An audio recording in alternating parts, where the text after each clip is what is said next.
Halo teman-teman entrepreneurs, gimana kabarnya? Nah, di video kali ini aku akan buka dengan sebuah cerita. Pada suatu hari, ada seorang tukang bakso, sebut saja namanya Pak Eko.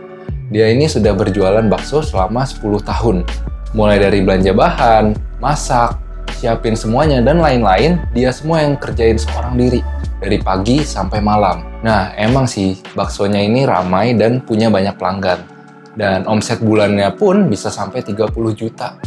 Wow ya, tapi masalahnya omset dia itu udah stagnan selama 3 tahun terakhir. Pak Eko yang juga udah tua, tiap hari ngerasa capek karena semuanya dia kerjain seorang diri dari pagi sampai malam. Dan semuanya itu bisa terjadi karena satu, Pak Eko nggak punya sistem. Nah, di sini aku pengen bahas perbedaan antara bisnis dan juga sekedar dagang atau sekedar jualan. Mungkin bisa dijadiin evaluasi juga untuk kamu yang punya usaha ya.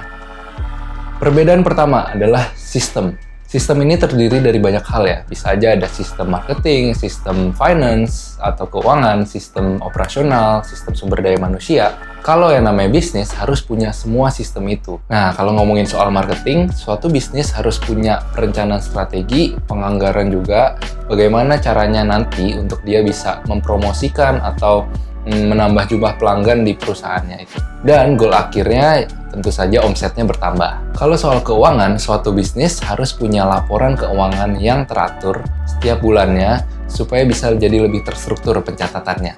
Kalau soal operasional, mungkin pada kasus Pak Eko tadi, dia bisa menambah jumlah karyawannya atau membuat sistem supaya dia nggak harus involve atau terlibat dalam bisnis itu setiap saat.